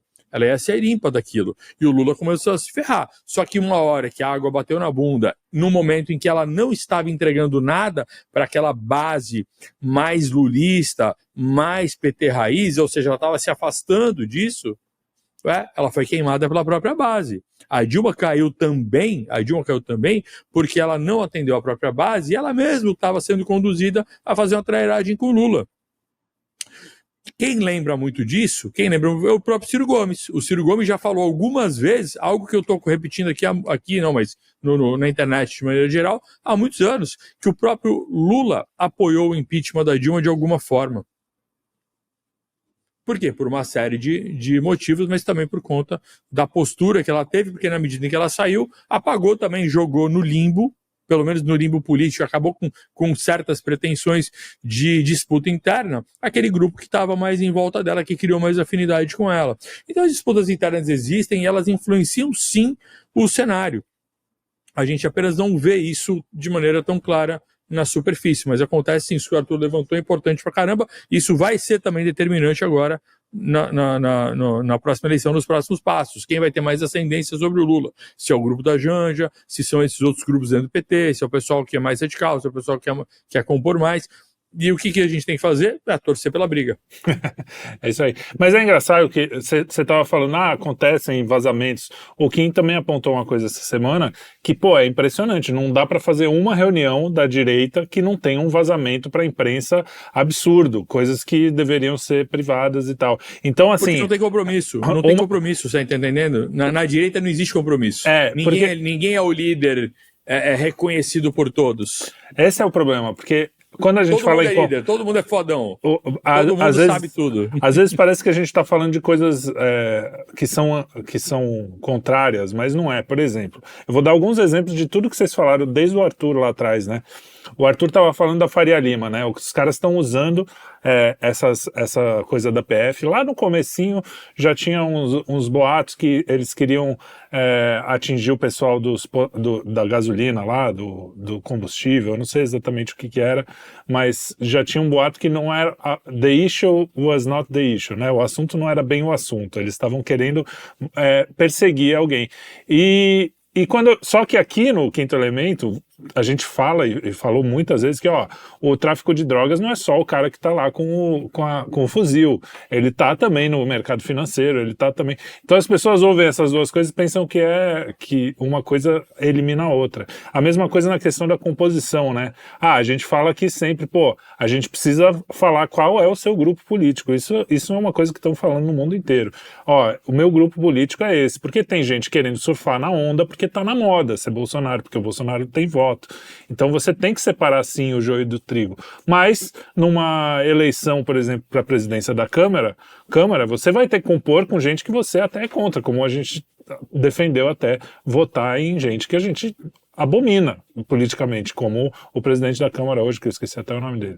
Então, assim, as pessoas precisam usar a inteligência para perceber que a gente precisa usar a inteligência, não é assim, existe uma formulinha que você vai seguir sempre compor, sempre se colocar assim, como quem é o líder, qual vai ser a liderança, qual vai ser o caminho.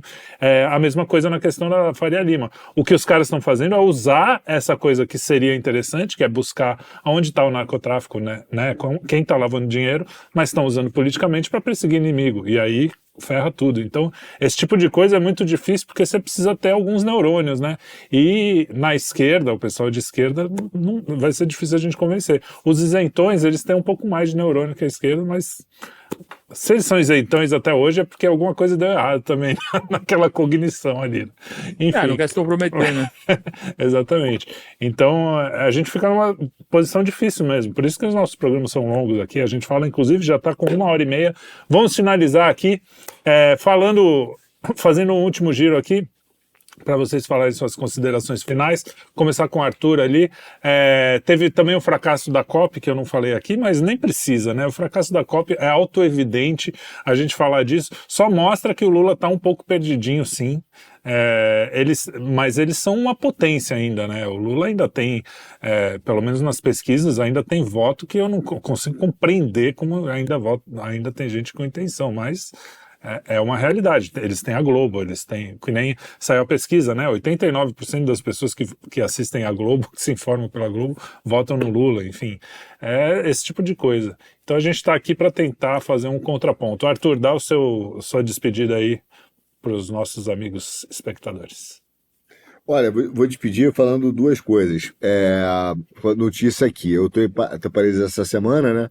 Tive hoje, né, e amanhã vou estar de novo com o pessoal da RN, que é o partido da Marine Le Pen e do Jordan Bardella. Mas, de qualquer forma, o que eu queria chamar a atenção hoje é uma coisa que nós estamos, né, falando aqui há muito tempo, mas que não deixa de ser relevante. Isso é uma pesquisa hoje, né, reconhecida por todos, inclusive pela oposição. Não é que nem a pesquisa do Paraná, né? Lá do amigo do Kim, do Murilo, mas é a pesquisa séria. Mas o Jordan Bardella, que é o candidato, né, hoje, que é o cara da RN, caso a Marine Le Pen não possa concorrer mesmo, né? Ela está também sendo perseguida aí pelo judiciário. Ele também, né? Sofreu busca e apreensão, etc. Mas ele está ganhando, né, de todos os candidatos no primeiro e no segundo turno da eleição da França, o que é histórico nas pesquisas, faltando aí algum tempo ainda para as eleições. Isso é reconhecidamente, os jornais reconhecem que a França deve migrar para uma direita verdadeira, entendeu? Acho que nem os republicanos vão levar dessa vez. E isso está muito em linha do que está acontecendo agora. Por exemplo, depois da queda do primeiro-ministro, né, que o Macron o cara caiu e ele resolveu nomear o mesmo cara, eles chegaram para o orçamento e o Macron realmente acertou muito, porque o Macron disse que ele queria buscar uma convergência no parlamento francês e ele conseguiu, né? Ele conseguiu, o orçamento foi rejeitado não vou dizer que foi por unanimidade, porque ele conseguiu um voto só, um voto para aprovar o orçamento. Todo o parlamento francês, esquerda, direita, centro-direita, anão, girafa, todo mundo votou contra. E o Macron está sendo abandonado completamente. O macronismo vai acabar, já acabou, está morto. Os aliados dele, que eram ministros, estão dizendo para ele, renuncia que é melhor, se demite, vai ser melhor para o país, e ele não tem apoio de ninguém. Então, assim, ele só tem apoio de uma pessoa, que é o Lula, só. Então, toda vez que o Macron não tem o que fazer aqui, porque não consegue mais andar na rua, ele se junta a outro cara que não pode andar na rua, que é o Lula. Mas, assim, então isso mostra muito do que a gente vem falando, de uma virada realmente que vai ser importantíssima para a direita na Europa, entendeu? E algo que até mesmo os jornais estão falando, que sabem que existe aqui o complexo industrial da censura, que já foi tema no GE Economia nosso, né? Mas também de como a Corte Constitucional aqui persegue a direita, mas assim, os resultados, os caras estão falando, cara, não vai ter o que fazer, porque é visível a insatisfação com o macronismo e com a esquerda. Inclusive, com a esquerda dita radical, na pesquisa, é uma surra histórica. O Bardella ganha de 70% dos votos contra 24%. Então, assim, isso mostra muito do que está acontecendo para dar um pouco de esperança, porque eu acredito que o Brasil possa ter uma mudança bastante significativa se o cenário internacional também mudar, né? Então, esse é minhas considerações finais aí nessa batalha que a gente está vendo no Brasil. Muito bem, Herbert, seu tchauzinho para a galera aí. Eu queria só falar rapidamente de um outro ponto que o Arthur levantou, uma bola que eu achei boa, que o que está crescendo no mundo é uma espécie de autocracia, né, com certas características. Eu vejo que aqui no Brasil, como a gente sempre consegue fazer as coisas de um jeito um pouco pior do que no restante do mundo, a gente vê ainda no Brasil uma burocracia crescendo e com um certo foco no poder do funcionalismo público. Quando a gente olha para trás, eu falei no outro comentário sobre o juiz-herói, o promotor-herói, né, essa figura. Mas quando a gente observa, tem outras instituições também, a própria Polícia Federal. Então, veja que quem executa, né, todas essas ações é a Polícia Federal. Então, veja quem é que ganha poder, né? Quem é que levou o Lula para a cadeia? Afinal das contas, foi a Polícia Federal. Quem é que foi também levar o Bolsonaro para a cadeia? Polícia Federal. Quem foi que levou o Temer preso? Foi também a Polícia Federal. Então você vê que as pessoas, de alguma maneira, vão conduzindo a política de uma forma, né, na medida em que apoia essas ações da justiça, e quem que vai se fortalecendo? É a burocracia estatal. O Estado vai crescendo, só que ele é feito de pessoas, ele não é neutro. Os funcionários públicos, e aqui eu não estou fazendo nenhuma crítica em especial, eu também não sou contra o funcionalismo público, mas é óbvio que eles também agem em alguma medida no sentido corporativo, protegendo a si mesmos, né? Então você vê a questão dos salários, o Kim falou no outro comentário, né?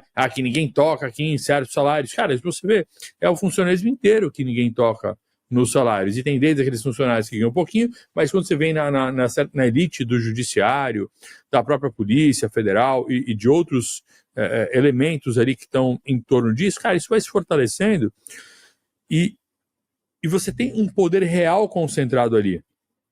Você tem um poder real. Veja, quando teve a Lava Jato, a galera da direita fazia meme e até transformou em herói o personagem que era o tal do japonês da Federal.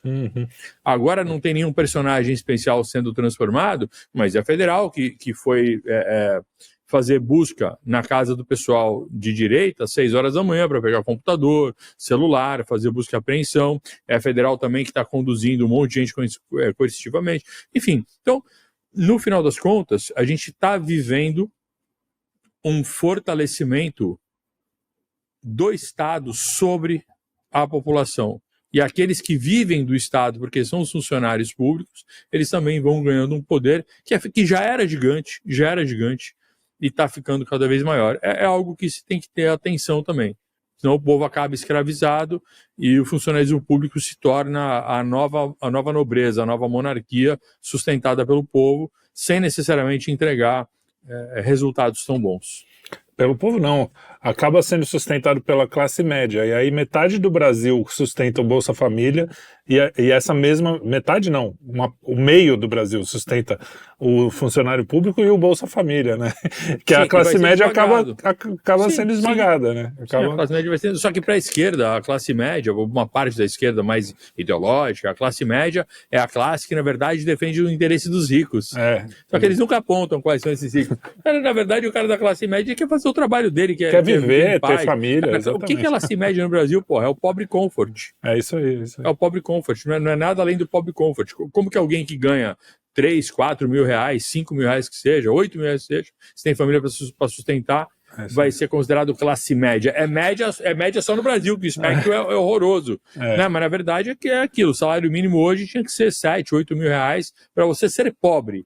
Ou seja, todo mundo que ganha menos que isso, segundo o próprio Diese, que é uma entidade de esquerda, é miserável, está abaixo da linha da pobreza. Ou seja, a maioria da população, no próprio padrão que essa esquerda mais trabalhista traça ali como a linha de pobreza, cara, a esmagadora maioria da população brasileira está abaixo da linha da pobreza. E está pagando os funcionários públicos e o Bolsa Família. Para poder sustentar aqueles que estão muito na miséria, né? Ou os que estão muito em cima com o salário garantido. Agora, o problema do funcionário público, que nem você falou, para ninguém ficar ofendido à toa, são os super salários, os abusos, né? Óbvio, eu tenho na família, tenho uma tia que é escrivã, trabalhou a vida inteira, ganhava, né, normal, pouco. Não tô falando do funcionário, é aquela coisa... Eu não colocaria exatamente o problema no salário em si, eu não acho que esse seja o foco. O problema para mim é quando o funcionalismo e a burocracia estatal viram um fim em si mesmo. Sim. Porque se a gente vive numa sociedade, todo mundo está no mesmo barco. Tá? Então, quando cai, vai cair para todo Cai mundo. todo mundo, Por que exatamente. quando cai, alguns estão sempre muito protegidos e nada acontece com eles? Então, veja bem, aí você começa a não estar na mesma sociedade. Aham, é isso aí. Esse é o ponto. Kim, e antes de passar para o Kim, também eu gosto sempre de deixar claro, a gente já falou isso algumas vezes, que a comparação dessa coisa da juristocracia ter nascido lá com a prisão do Lula não é comparação entre crimes, porque o crime do Bolsonaro é zero, hein? A gente, não tem nada juridicamente que você possa dizer que o Bolsonaro fez. Ao contrário do Lula, que foi em 2 ou 3 instâncias, ele foi condenado.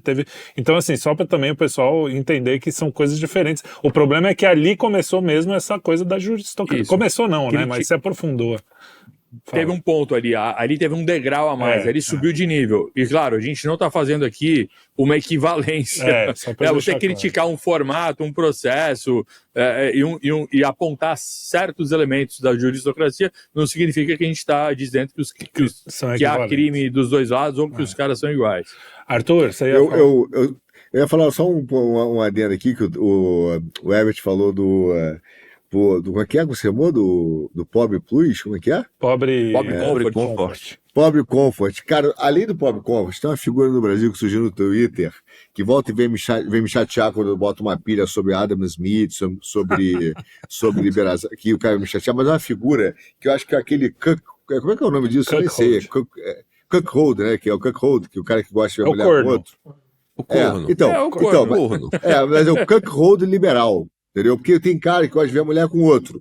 O que acontece? Todos esses caras, você vai ver, todo mundo classe média, brasileiro normal, ninguém é rico, mas o cara adora ver o Esteves ganhar dinheiro.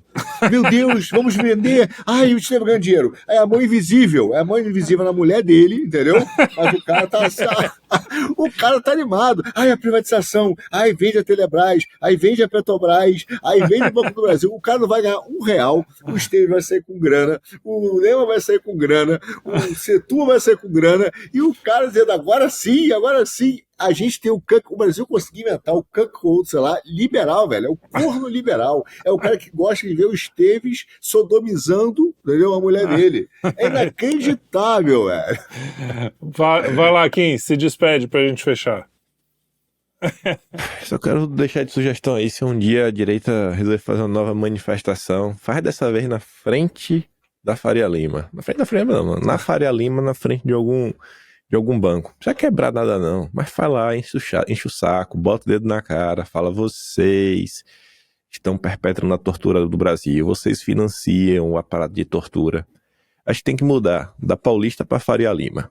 É lá que está o coração financeiro da besta. É que o coração financeiro na Paulista era nos anos 90, né? 80, 90. Agora mudou, temos que mudar também. Pois é. Muito bem, muito obrigado a vocês que nos acompanharam. Se você não curtiu ainda, curta, compartilhe, mande para os amigos, para os inimigos, para os conhecidos, para o cara que você acabou de cruzar na rua, sei lá. Que é só isso que a gente pede. A gente não pede nada aqui, a gente só pede para que você divulgue, compartilhe. Se quiser cortar, pode cortar para distribuir. E também é isso, comente. E não deixe de ver os nossos outros programas. Eu já estou cansado, que já está tarde aqui. Um abraço. Esse é o programa que nunca dorme, que o sol nunca se põe, e a gente se vê na semana que vem com mais um Puxando Fio.